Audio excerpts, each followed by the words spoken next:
Vera didn't know that the man whose wineglass she'd accidentally knocked over 3 months ago was the Alpha King. She didn't know that he'd been watching her ever since, memorizing the way she moved through the castle corridors like a shadow. And she certainly didn't know that when the ancient mate hunt was announced, her name would be the only one on his mind. The stone floors of the castle kitchen were unforgiving against her knees as she scrubbed away the remnants of breakfast.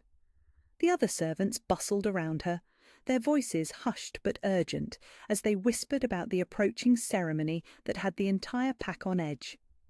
Vera kept her head down, focusing on the repetitive motion of her brush against the worn stones.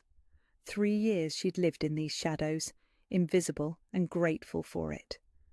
She'd arrived at Castle Ravencrest as little more than a skeleton wrapped in borrowed clothes, her parents' blood still fresh in her nightmares. The rogue attack had left her with nothing but scars and the crushing weight of being unwanted.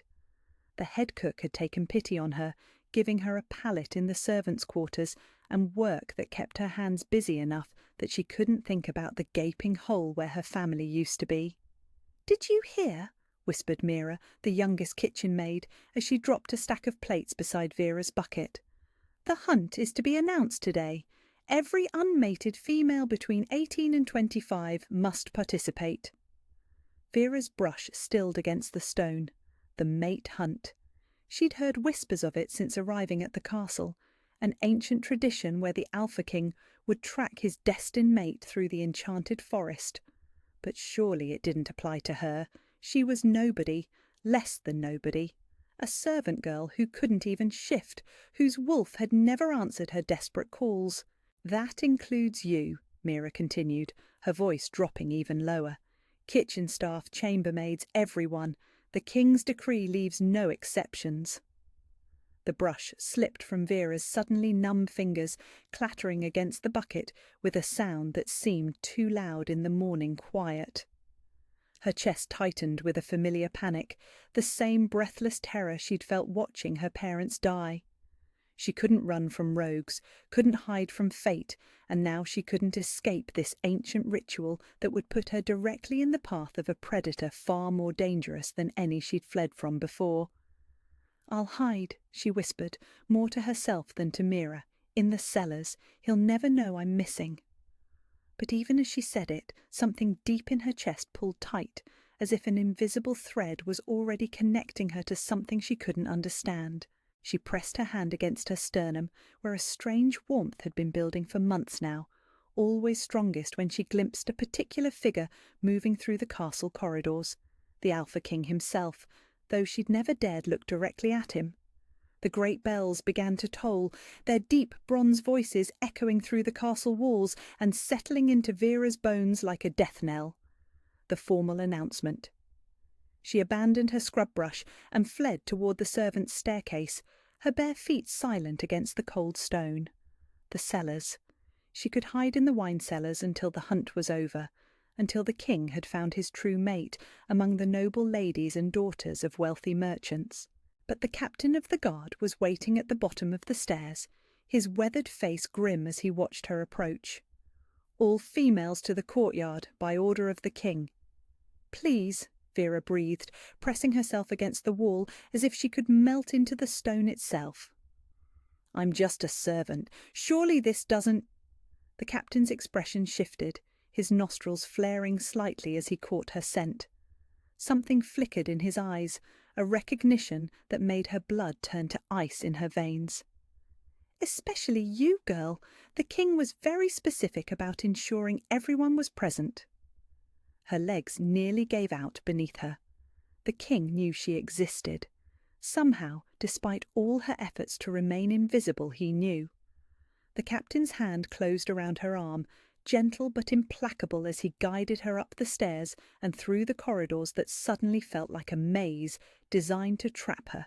The main courtyard was packed with females of every age and station, from noble ladies in silk gowns to farmers' daughters in patched wool. Vera was pushed into their midst, her servant's dress marking her as clearly as if she wore a sign declaring her worthlessness. She kept her eyes fixed on the ground, counting the stones beneath her feet and trying to control her breathing. The crowd fell silent as footsteps echoed across the courtyard, heavy boots that seemed to make the very earth tremble. Vera didn't need to look up to know he was there. That strange warmth in her chest blazed to life, so intense it nearly brought tears to her eyes. The golden thread she'd been ignoring for months pulled taut, thrumming with an energy that made her skin feel too tight. "Look at me." The command rolled across the courtyard like thunder, impossible to ignore. Against every instinct screaming at her to run, Vera raised her head and met the Alpha King's eyes for the second time in her life. Time stopped. His eyes were the colour of storm clouds shot through with lightning, silver and grey and impossibly intense as they locked onto hers across the crowd of hundreds. She couldn't breathe, couldn't think, couldn't do anything but stare, as recognition blazed between them like a live wire. The bond, she realised with dawning horror. This was the mate bond she'd heard whispered about in stories, the supernatural connection that would bind two souls for eternity. And she was feeling it with the Alpha King. His lips curved in the barest suggestion of a smile, predatory and patient and absolutely certain. When he spoke again, his voice seemed to reach her alone, though she knew everyone in the courtyard could hear him. "Run!" Vera ran. She fled from the courtyard with the other terrified females, her heart hammering so hard she was certain it would burst from her chest. The golden thread that connected her to the Alpha King stretched and pulled with every step she took away from him, but she ignored the sensation. She had to ignore it. The alternative was unthinkable. The whispering woods loomed ahead, ancient trees that had stood sentinel over the kingdom for 1,000 years. Legend claimed they could hear the thoughts of those who entered, that they would whisper secrets to those brave enough to listen. Right now, Vera didn't want to hear anything except the sound of her own survival. Her bare feet found purchase on the forest floor, muscle memory from countless nights spent foraging for herbs to supplement the servants' meagre meals. Behind her, she could hear the other females crashing through the underbrush, some weeping, others calling out in fear. But none of them felt the pull she did, the invisible rope that seemed to tug at her very soul. She needed to get deeper into the woods, deeper, where the trees grew so thick that even an alpha's supernatural senses might lose her trail. Her lungs burned as she pushed herself harder, leaping over fallen logs and ducking beneath low-hanging branches. The servant's dress that marked her station caught on thorns and brambles, tearing until it hung in tatters around her legs. A horn sounded in the distance, deep and haunting. The hunt had officially begun. Terror gave her wings, and she flew through the forest like something wild and desperate. Behind her she could already hear the sounds of the hunt beginning in earnest. Growls and howls echoed through the trees as lesser wolves found their mates among the fleeing females. But there was only one wolf that mattered, only one predator whose attention she needed to escape, and he would be coming for her. The thought sent a shiver down her spine that had nothing to do with fear. The golden thread pulled tighter, and she could swear she felt his presence like heat against her back, drawing closer with every heartbeat. How was he tracking her so easily? She was nothing, nobody. She didn't even have a wolf of her own to give away her location. But as she stumbled over a protruding root, something inside her chest cracked open like an egg. Heat flooded through her veins, followed by a sensation she'd never experienced before. Her bones began to shift, muscles stretching and reforming as her body betrayed every belief she'd held about herself. She was shifting. Vera collapsed to the forest floor, gasping as her human form gave way to something else entirely. Silver fur sprouted along her arms and legs, and when she looked down at her hands, she saw paws tipped with delicate claws. Her wolf? After 19 years of silence, her wolf had finally answered. The transformation completed itself in moments, leaving her standing on 4 legs in the moonlit forest. She was smaller than she'd expected, built for speed rather than strength, her silver coat gleaming like starlight among the shadows. For the first time in her life, she felt truly alive. And behind her, a low growl rumbled through the trees. Vera spun around to see a pair of glowing silver eyes watching her from the darkness. Not the Alpha King in human form, but his wolf. Massive and black as midnight, he stepped into the moonlight with the fluid grace of a born predator. He was easily 3 times her size, his dark fur marked with streaks of silver at his chest and paws. She should have been terrified. Every instinct should have been screaming at her to flee. Instead, her wolf whined low in her throat, a sound of recognition and longing that she couldn't control. He approached slowly, his great head lowered in a gesture that somehow seemed less threatening than reverent. When he was close enough to touch, he stopped and simply breathed her in, his nose twitching as he memorized her scent. "Beautiful," he murmured, and somehow she could understand him perfectly despite his wolf form. The mate bond, she realized. It allowed them to communicate in ways that transcended human speech. Her wolf wanted to submit, wanted to roll over and bare her throat in acknowledgement of his dominance. But the human part of her mind rebelled, remembering 3 years of invisibility and worthlessness. She couldn't be his mate. She was a servant, a nobody, a girl who couldn't even shift until terror forced the change upon her. She bolted. Her new wolf form was built for exactly this kind of flight, and she streaked through the forest like liquid silver. Behind her she could hear him following, but he wasn't chasing her with the desperation of a predator pursuing prey. His pursuit was patient, methodical, as if he had all the time in the world to wear down her resistance. She leaped over fallen logs and wove between trees, her wolf's instincts guiding her through the darkest parts of the forest. But no matter how fast she ran, or how cleverly she tried to mask her trail, he remained behind her, a constant presence that made the golden thread between them sing with tension. Hours passed, or perhaps only minutes. Time seemed fluid in her wolf form, marked only by the rhythm of her paws against the earth and the steady sound of her pursuer behind her. Her human mind began to quiet, overwhelmed by the pure sensation of running through moonlight with a mate who desired her above all others. Eventually, exhaustion forced her to slow. She found herself in a sacred grove she'd never seen before, where ancient stones covered in runic carvings formed a perfect circle around a spring of crystal-clear water. Moonlight filtered through the canopy above, turning the space into something ethereal and otherworldly. She shifted back to human form without conscious thought, her torn dress barely covering her as she knelt beside the spring to drink. The water was impossibly cold and sweet, and she cupped it in her hands to splash her overheated face. "You run beautifully." The voice came from directly behind her, human now, but no less compelling than it had been in wolf form. She spun around to find the Alpha King standing at the edge of the grove, his own shift complete. He was even more imposing as a man, tall and broad-shouldered with dark hair that looked as though he'd run his fingers through it. His clothes were simple but well made, and his storm-grey eyes watched her with an intensity that made her breath catch. "Your Majesty," she whispered, dropping into the deepest curtsy she could manage while kneeling. "I'm sorry, I didn't mean to—" "Don't."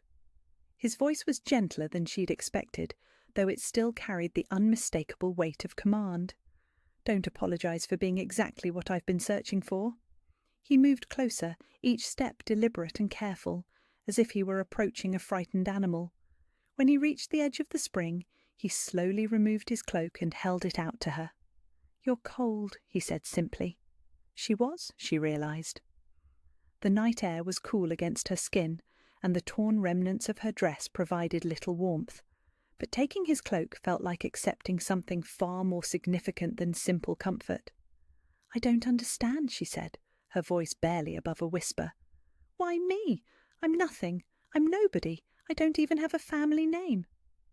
He knelt beside the spring, bringing himself closer to her eye level. This close she could see the silver flecks in his grey eyes, could smell the wild scent of pine and rain that clung to his skin. "You're Vera," he said, as if that explained everything. "You're the girl who's haunted my dreams for 3 months. You're the one who apologized for bumping into me when any other servant would have begged for mercy. You're the one whose scent I've followed through every corridor of my own castle, hoping for just another glimpse." Her eyes widened. "You knew? All this time you knew I was there?" "I've been looking for you my whole life," he said, echoing the words from her outline, but making them feel fresh and devastating. "I just didn't know your face until that day in the Great Hall." The golden thread between them pulsed with warmth, and she could feel his emotions as clearly as her own. Wonder, relief, a desperate kind of hope that she might not run from him again. "I've been waiting for you," he continued, his voice dropping to barely more than a murmur. "However long you need, I'll wait." Vera accepted his cloak with trembling fingers, the soft wool still warm from his body. It smelled like him, wild and dangerous and somehow comforting all at once. She wrapped it around herself, grateful for both the warmth and the way it covered her torn dress. "You don't understand," she whispered, unable to meet his eyes. "I'm not who you think I am. I'm not special. I'm just a servant girl whose parents were killed by rogues. I have nothing to offer you, nothing to offer anyone." Theron moved closer, close enough that she could feel the heat radiating from his skin. When she still wouldn't look at him, he gently placed 2 fingers beneath her chin and lifted her face until their eyes met. "Tell me," he said simply. The words hung between them like a bridge she was terrified to cross. But something in his storm-grey eyes made her feel safe in a way she hadn't felt since she was 14 years old and watching her world burn. "My parents ran a small farm on the outskirts of the Silverwood territory," she began, her voice barely above a whisper. "We weren't part of any pack, just free wolves trying to make an honest living." The memories felt like broken glass in her throat. "The rogues came in the night. I was gathering herbs in the forest when I heard my mother scream." Theron's jaw tightened, but he remained silent, giving her the space to continue. "By the time I got back to the house, it was too late." Tears she hadn't allowed herself to shed in years began to fall. They were gone, both of them, and I was alone. She wrapped his cloak tighter around herself, as if it could shield her from the pain of remembering. "I wandered for days before the castle guards found me. The head cook took pity on me, gave me work in the kitchens. But I was broken, you see. My wolf never came. I thought the trauma had damaged something inside me, made me defective." "You're not defective," Theron said, his voice rough with suppressed emotion. "You're not broken. You're perfect." She shook her head, fresh tears spilling down her cheeks. "You don't understand. For 3 years I've been nothing but a shadow in your castle. I scrub floors and wash dishes and try to stay invisible because that's all I know how to be. I don't know how to be a queen. I don't know how to be anything but afraid." Theron was quiet for a long moment, his thumb gently wiping away her tears. When he spoke, his voice was softer than she'd ever heard it. "I lost my parents too," he said, and the admission hit her like a physical blow. "Not to rogues, but to an assassin's poison when I was 16. One day I was a prince with the luxury of time to find myself, and the next I was a king, responsible for the lives of thousands." Vera's breath caught. She knew he'd been young when he took the throne, but she'd never thought about what that must have cost him. "I've spent the last 8 years carrying the weight of an entire kingdom on my shoulders," he continued. "I've made decisions that kept people alive and decisions that got them killed. I've been lonely in ways I didn't think were possible, surrounded by people who wanted something from me, but never seeing the man beneath the crown." His hand moved to cup her face, his touch achingly gentle. "Do you know what I saw the day you ran into me in the Great Hall?" She shook her head, not trusting her voice. "I saw a girl who apologized for existing instead of begging for mercy. I saw kindness in someone who had every reason to be bitter. I saw strength in someone who thought she was weak." His thumb traced her cheekbone. "I saw home." The word hit her like lightning, illuminating all the dark corners of her heart she'd kept carefully locked away. Home. She'd been searching for it without even realizing, wandering through life like a ghost looking for somewhere to belong. "I can't," she whispered, but even as she said it, she was leaning into his touch. I don't know how to be what you need." "You don't have to know," he said. "We'll figure it out together. However long it takes, however patient I need to be, we'll figure it out." The golden thread between them hummed with warmth, and she could feel his emotions washing over her in waves. There was desire there, yes, but also tenderness, protection, a fierce kind of devotion that took her breath away. "Why?" she asked. "Why are you willing to wait for someone like me when you could have anyone, any noble lady, any powerful alliance?" "Because they're not you," he interrupted, his voice fierce. "Because when I close my eyes, you're the face I see. Because for 3 months I've walked through my own castle hoping to catch a glimpse of silver hair and green eyes. Because my wolf recognized yours the moment you shifted, and there's no power in this world that could make me want anyone else." She stared at him, overwhelmed by the intensity in his voice. No one had ever wanted her before. Not her parents' murderers, who'd left her alive only because she wasn't worth killing. Not the castle staff, who'd tolerated her presence but never welcomed it. Not even herself most days. But this man, this king, this impossibly powerful alpha was looking at her like she held his whole world in her hands. "I'm scared," she admitted. "I know," he said. "I'm scared too." That surprised her. "You are?" He smiled, and it transformed his entire face. Terrified. What if I'm not good enough for you? What if I can't make you happy? What if you decide I'm not worth the risk? The idea of the Alpha King being afraid of anything seemed impossible, but she could feel the truth of it through their bond. He was just as vulnerable in this moment as she was, just as afraid of being rejected. "You really want me?" she asked, her voice small. "Even knowing what I am, where I come from?" "Especially knowing where you come from," he said without hesitation. "You survived things that would have broken lesser people. You've shown kindness when the world showed you cruelty. You've worked hard when others would have given up. You think those things make you unworthy, but they're exactly what make you perfect for this. Perfect for me." The tears came harder then, but they were different somehow. Cleaner, like rain after a long drought. "I don't know how to do this," she whispered. "Neither do I," he admitted. "I've never had a mate before. I've never wanted to share my life with someone, but I want to learn, with you." He leaned closer, his forehead touching hers, and she could feel his breath against her lips. "May I kiss you?" he asked, and the question was so gentle, so respectful, that it nearly broke her heart. She nodded, not trusting her voice, and he closed the distance between them with infinite care. His lips were soft against hers, patient and reverent, as if he were memorizing the moment. The kiss was nothing like the rough, demanding encounters she'd overheard the other servants whispering about. It was a promise, a question, and a declaration all wrapped into one perfect moment. When they broke apart, she was breathless and dizzy, the golden thread between them singing with joy. "Stay," he whispered against her lips. "Don't run from me any more. Stay and let me show you what it means to be cherished." For the first time in 3 years, Vera felt something other than fear. Hope, fragile and tentative, bloomed in her chest like the first flower of spring. "Okay," she whispered back, and felt his smile against her mouth. "Okay," he agreed, and kissed her again under the ancient moonlight, surrounded by the sacred stones that had witnessed 1,000 love stories before theirs. In the distance she could hear the other hunt participants making their way back to the castle, their fates sealed and their futures decided. But here in this grove, time seemed suspended, holding them in this perfect moment where nothing existed but the two of them and the bond that would tie them together for eternity.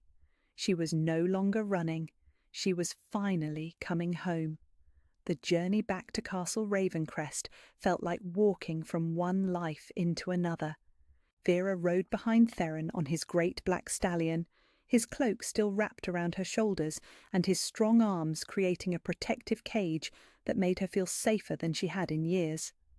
But as the castle's towering spires came into view, Reality began to settle over her like a cold fog.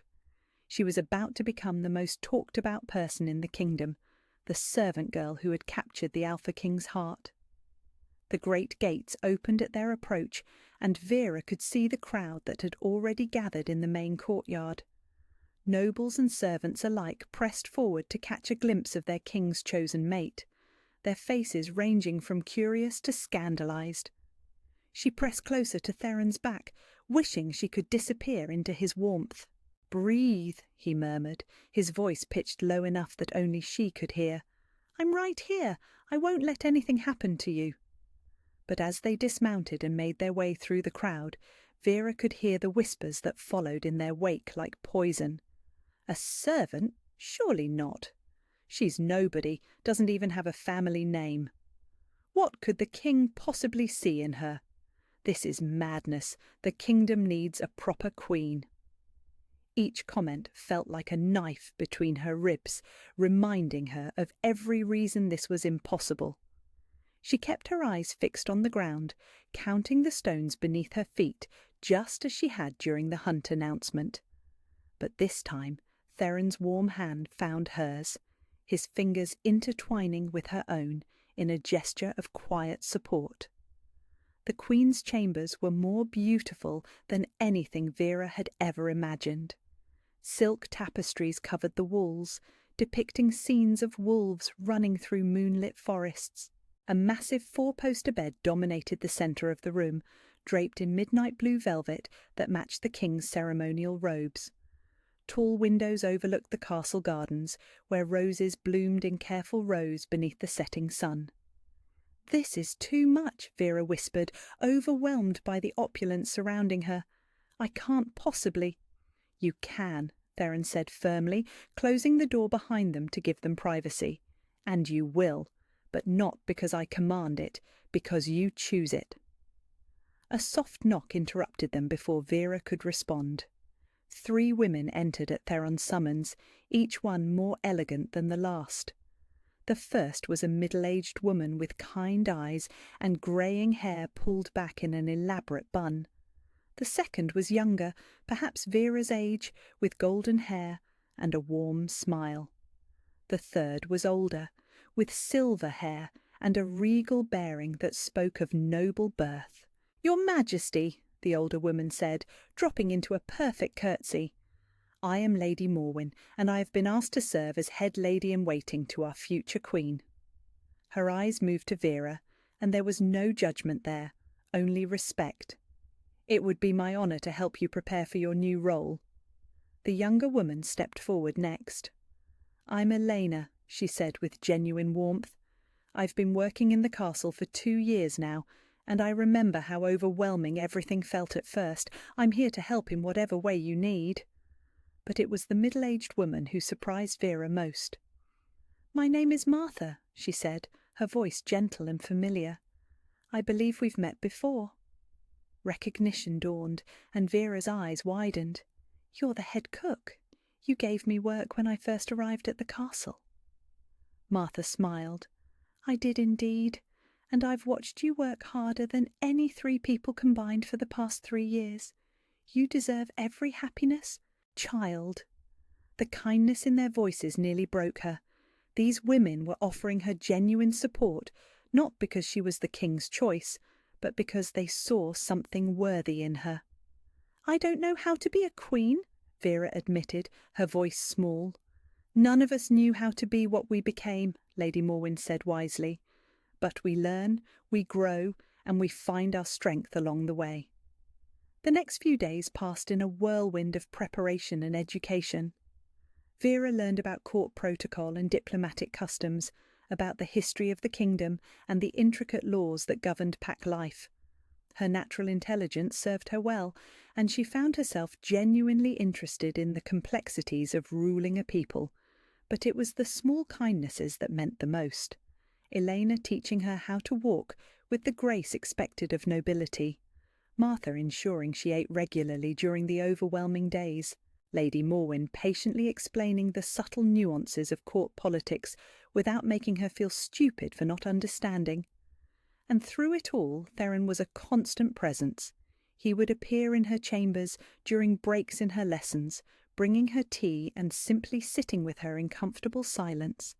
He never pressured her, never demanded more than she was ready to give, but his presence was a steady anchor in the storm of change.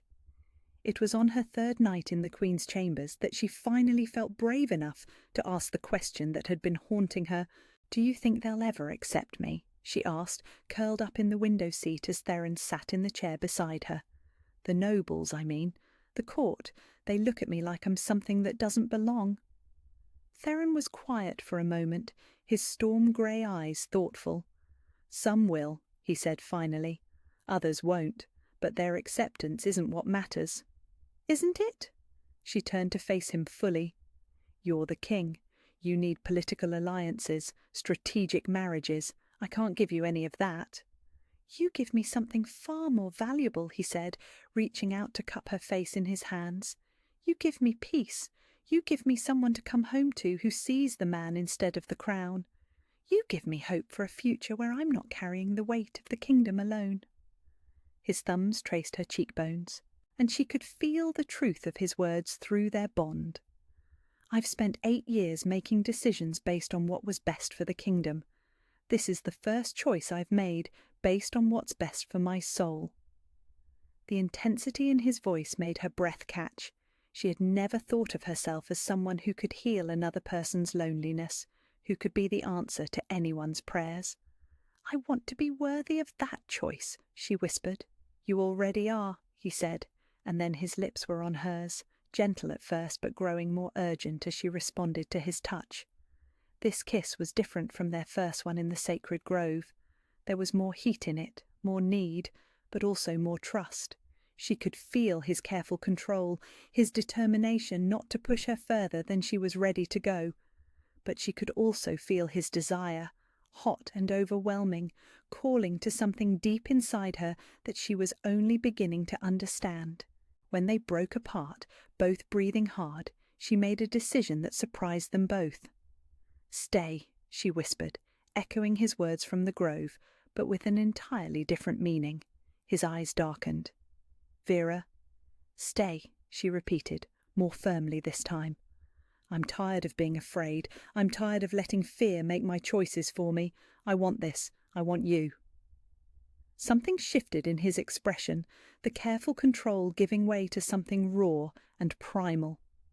"Are you sure?" Instead of answering with words, she stood and moved closer to him, her hands coming up to rest against his chest. She could feel his heartbeat beneath her palms, as rapid as her own. "I'm sure," she said, and meant it with every fibre of her being. What followed was a claiming unlike anything she had ever imagined. Theron worshipped her body with a reverence that brought tears to her eyes, treating her like something precious and rare. And when they finally came together, the golden thread between them blazed so bright that the entire chamber filled with warm, pulsing light. Her wolf sang with joy, recognizing its mate on the deepest level possible. And for the first time since her parents died, Vera felt truly, completely whole. Afterward, as they lay tangled together in the massive bed, she traced patterns on his chest with her fingertips and marvelled at how right this felt. "No more running?" he asked softly, pressing a kiss to the top of her head. "No more running," she agreed, and felt the truth of it settle into her bones. The next morning brought new challenges and continued education, but also something else: confidence. She walked through the castle corridors with her head held high, no longer trying to make herself invisible. She was the Alpha King's chosen mate, and she was learning to believe she deserved to be. And when Lady Celestine, one of the most powerful nobles in the court, cornered her in the library with cruel words about reaching above her station, Vera surprised them both by standing her ground. "I may not have been born to nobility," she said calmly, "but I was chosen by our king. If you have concerns about that choice, I suggest you take them up with him." Lady Celestine's face flushed with anger, but she had no response to such quiet dignity. As Vera walked away from the encounter, she realized something had fundamentally changed inside her. She was no longer the frightened girl who had tried to hide in the castle cellars. She was becoming a queen. The announcement came on a crisp autumn morning, delivered by the elder council with all the ceremony befitting an ancient tradition. Vera stood beside Theron in the great hall, watching as hundreds of pack members gathered to witness what would either be her triumph or her downfall. "The Queen trials!" announced Elder Magnus, his voice carrying easily through the vast space.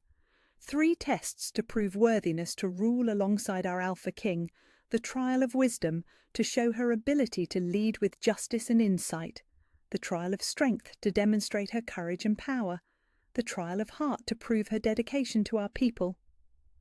Vera's hands trembled slightly, but when Theron's fingers brushed against hers in silent support, she found her centre. She had spent weeks preparing for this moment, studying law and precedent with Lady Morwen, training her newfound wolf abilities with the Royal Guard, and learning to project the confidence that would be expected of a queen. But knowing she was ready and feeling ready were 2 entirely different things. "I accept the trials," she said, her voice carrying clearly through the hall despite the fear thrumming in her veins. The first trial began immediately. A land dispute between 2 prominent pack families, the Shadow Pines and the Moon Hollows, had been festering for months. Both families laid claim to a fertile valley that bordered their territories, and both had compelling arguments for why the land should be theirs. Vera listened carefully as representatives from each family presented their cases. The Shadow Pines had worked the land for 3 generations, their blood and sweat making the valley productive, but the Moon Hollows had ancient documents proving their ancestor had been granted the territory by a previous king, papers that predated the Shadow Pines settlement by 50 years. The crowd murmured as each side made their arguments, and Vera could feel the weight of their expectations pressing down on her. This wasn't just about a piece of land. This was about proving she had the wisdom to make decisions that would affect real lives. "Both families have valid claims," she said finally, stepping forward to address the assembled crowd. "The Shadow Pines have invested their lives in making that land productive, and their work shouldn't be dismissed. But the Moon Hollows have legal precedent on their side, and the law must be respected." She paused, gathering her thoughts before continuing. "Therefore, I propose a solution that honours both claims. The valley will be officially granted to the Moon Hollows, as the law requires. However, the Shadow Pines will be granted a perpetual lease to continue working the land, with a percentage of the profits going to the Moon Hollows as recognition of their ownership. Both families will prosper, and both will be treated with the justice they deserve." The silence that followed felt eternal. Then, slowly, nods began to spread through the crowd. Both families looked surprised, but pleased with the compromise, and even the Elder Council seemed impressed by her solution. "The first trial is past," Elder Magnus announced, and Vera felt a rush of relief so strong it nearly brought her to her knees. But there was no time to celebrate. The second trial was already being prepared in the castle's training yard. The trial of strength was not what she had expected. Instead of facing a single opponent, she found herself in the centre of a circle of 5 trained warriors, each one larger and more experienced than she was. But as she shifted into her silver wolf form, she realised this wasn't about overpowering her opponents. It was about proving she could protect what mattered. The attack came from all sides at once, and Vera's smaller size became an advantage as she darted between her attackers, using speed and cunning instead of brute force. Her wolf's instincts guided her movements, and she found herself fighting not just with her own abilities, but with the tactical knowledge she'd absorbed during her weeks of training. She had just managed to pin one of the warriors when she heard a scream from the crowd. A crossbow bolt had been fired from somewhere in the stands, aimed directly at a young pack member who had wandered too close to the combat circle. Without thinking, Vera launched herself across the yard, intercepting the bolt with her own body. Pain flared through her shoulder as the steel tip bit deep, but the child was safe. She shifted back to human form, blood soaking through her training leathers as she knelt beside the trembling boy. "It's all right," she murmured, pulling him close despite her own injury. "You're safe now." The crowd erupted in chaos as guards searched for the would-be assassin, but Vera's only concern was for the child in her arms. It wasn't until Theron reached her side, his face pale with fury and fear, that she realized what her actions meant. She had passed the second trial not by defeating her opponents, but by proving she would sacrifice herself to protect an innocent. "The trial of strength is past," Elder Magnus announced once order had been restored, but his voice carried a new respect that hadn't been there before. The investigation into the assassination attempt revealed what many had suspected, but none had dared voice. Lady Celestine, jealous and desperate, had orchestrated the attack. She had hoped to eliminate Vera during the chaos of combat, making it look like an accident. Her plot's failure and subsequent exposure sent shockwaves through the noble community. But there was no time to process the betrayal. Word came that very evening that rogue wolves had attacked the eastern border, threatening 3 farming communities with destruction. The pack's warriors were already mobilizing, but they needed leadership. They needed their Alpha King. And they needed to see what their potential queen would do in a real crisis. "This is the third trial," Theron told her as they prepared to ride out with the war party. "Not planned by the Elder Council, but sent by fate itself. Are you ready?" Vera looked out at the assembled warriors, at the faces of people who were looking to her for guidance and strength. 6 months ago she would have hidden from this responsibility, but she was no longer the frightened servant girl who had tried to disappear into the castle's shadows. "I'm ready," she said, and meant it. The ride to the eastern border took most of the night, but when they arrived, Vera immediately took charge of organizing the defense. She coordinated the evacuation of the farming families, while Theron led the warriors against the rogue pack. But her real test came when she realized the rogues weren't just attacking randomly. They were driving the farmers toward a specific location, herding them like sheep toward what could only be a trap. "It's an ambush," she told Captain Marcus, her voice cutting through the chaos of the evacuation. "They want us to bring everyone to the Westfield barn. There must be more rogues waiting there." Her insight saved dozens of lives. Instead of walking into the trap, they were able to set one of their own, using the rogues' expectations against them. The battle was fierce but brief, and when it was over, the rogue pack had been scattered and the farming communities were safe. As dawn broke over the battlefield, Vera stood among her people, her clothes torn and bloodied, but her spirit unbroken. She had led them through crisis and brought them safely home. The pack members who had once whispered about her low birth now looked at her with genuine respect and gratitude. "The trial of heart is past," Elder Magnus announced when they returned to the castle, but the formal words seemed unnecessary. Everyone present had witnessed her transformation, from servant to leader, from frightened girl to warrior queen. But it was the moment when she collapsed in Theron's arms, exhaustion finally overtaking her, that she truly understood what she had won. Not just the right to be queen, but the knowledge that she was strong enough to bear that responsibility. "I'm proud of you," Theron whispered against her hair as he carried her toward the castle. "So incredibly proud." And for the first time in her life, Vera was proud of herself too. The coronation would come next, with all its pageantry and ceremony. But the real trial was over. She had proven herself not just to the pack, but to the frightened girl inside her who had believed she was worth nothing. She was ready to be queen. She was ready to stand beside the man she loved and help him carry the weight of the crown. She was ready to stop surviving and start truly living. The healing came slowly, as healing always does. Vera spent 3 days in the royal chambers, her body recovering from the crossbow wound and the exhaustion of the trials. But it wasn't just her physical injuries that needed tending. The poison Lady Celestine had tried to slip into her evening tea had left her weak and shaky. though Theron's devoted care and the pack's collective prayers seemed to speed her recovery beyond what should have been possible. The golden thread that connected her to her mate hummed with healing energy, and she could feel his strength flowing into her whenever he held her hand.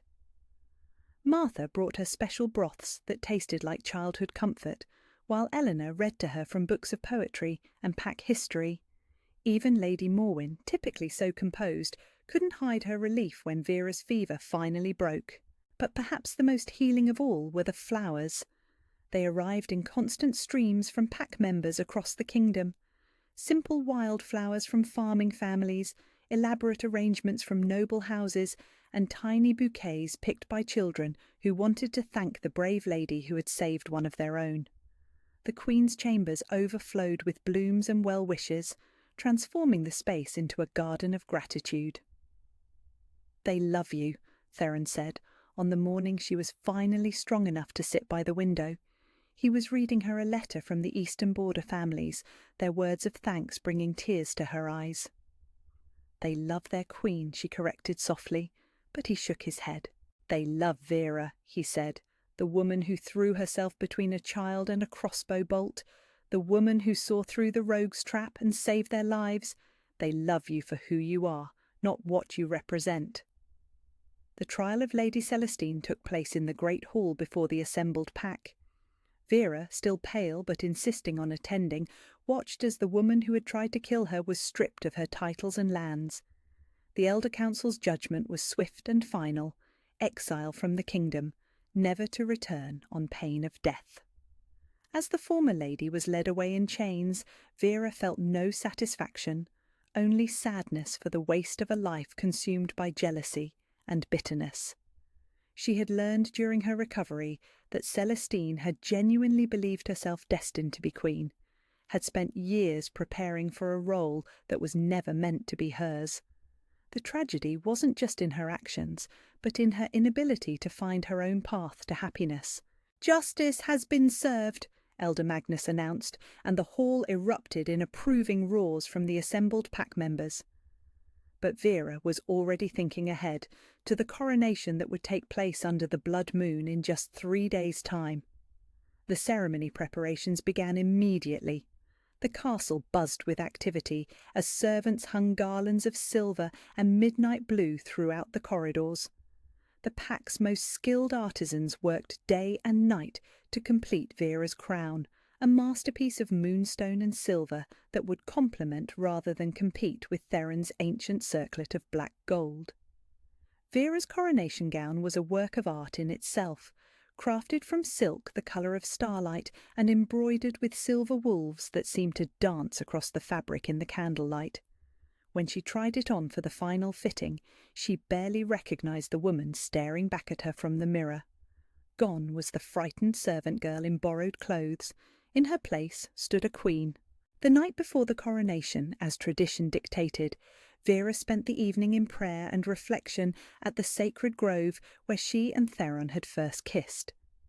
The ancient stones seemed to pulse with approval as she knelt among the moonflowers that bloomed only once a year, their silver petals catching the light of the rising blood moon. "Ancestors of the pack," she whispered to the night air, "grant me the wisdom to rule with justice, the strength to protect those who cannot protect themselves, and the heart to never forget where I came from." The wind through the trees seemed to carry whispered blessings, and she felt the presence of her own parents, finally at peace knowing their daughter had found her true home. Theron found her there as dawn approached, and they walked back to the castle hand in hand, ready to face their future together. The coronation ceremony was beyond anything Vera could have imagined. The great hall had been transformed into something magical, with thousands of candles casting dancing shadows on the walls and the scent of silver roses perfuming the air. Representatives from allied packs had travelled from across the continent to witness the historic event, and the hall overflowed with dignitaries and common folk alike. But when the ceremony began, Vera had eyes only for Theron. He stood waiting for her at the altar, magnificent in his formal robes of midnight blue and silver, the crown of his ancestors gleaming on his dark hair. His storm-grey eyes never left her face as she walked down the aisle, her hand steady on Martha's arm, as the woman who had given her a second chance proudly escorted her to her destiny. The elder council spoke the ancient words that had been used for 1,000 years, but Vera barely heard them over the thundering of her own heart. When Elder Magnus lifted her crown and prepared to place it on her head, time seemed to slow. "Do you, Vera of the Silver Wolf, accept the sacred responsibility of ruling beside our Alpha King? Do you swear to protect the pack, uphold justice, and serve your people with wisdom and courage?"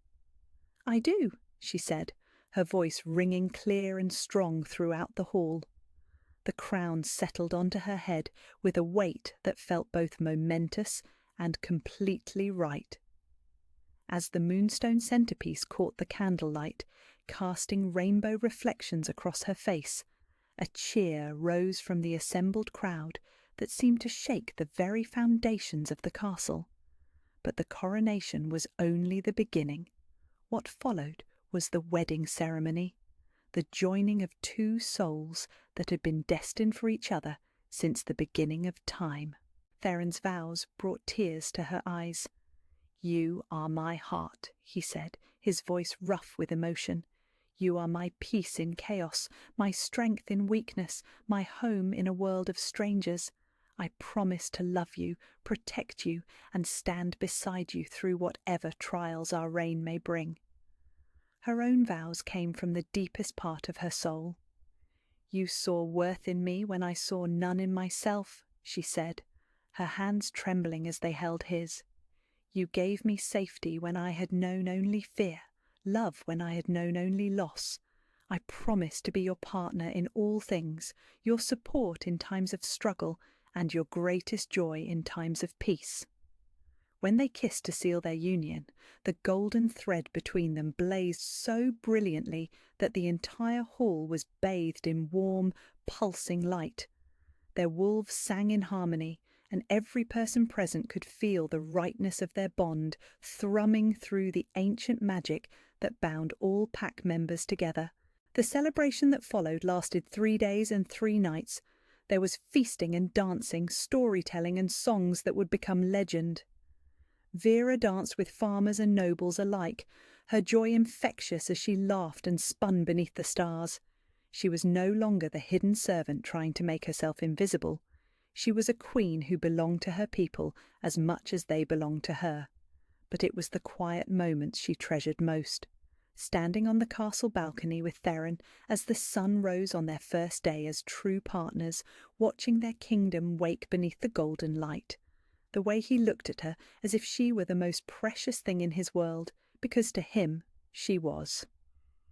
"Any regrets?" he asked as they watched a group of children playing in the courtyard below, their laughter carrying on the morning breeze.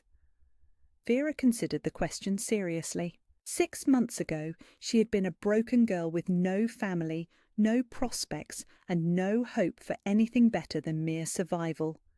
Now she was a queen with a kingdom to protect, a mate who adored her, and a future full of possibilities she was only beginning to imagine.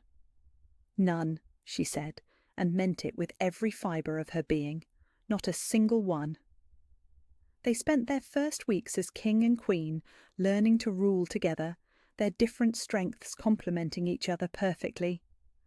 Vera's compassion balanced Theron's pragmatism, while his experience guided her natural wisdom. The pack prospered under their joint leadership, and neighbouring kingdoms began to speak of the Alpha King and his remarkable queen with respect and admiration. In the evenings, they would walk through the castle gardens hand in hand, planning improvements to their people's lives and dreaming of the family they hoped to build. Vera had planted a special garden in memory of her parents, where silver roses bloomed year-round and children from the castle were always welcome to play. She never forgot where she came from.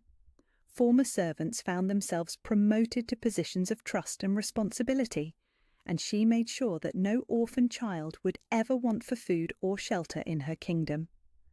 The kitchens where she had once scrubbed floors became a source of employment for those who needed second chances, and Martha ruled over them with the same kindness she had always shown.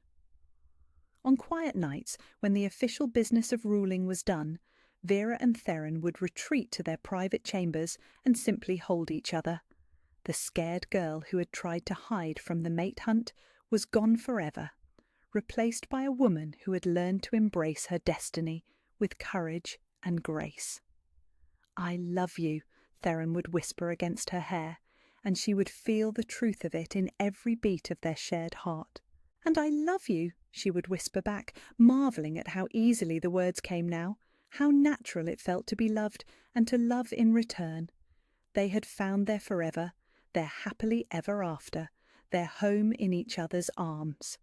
And as the seasons turned and their kingdom flourished, Vera knew with absolute certainty that sometimes the most beautiful love stories begin with a single word. Run. Where are you listening from? I love hearing your thoughts in the comments, and if you enjoyed this story, I'd be so grateful if you'd subscribe. It's free, and it helps more people discover these tales of love and destiny. Thank you for joining me on this journey from the shadows to the crown, from fear to love, from running to finally coming home.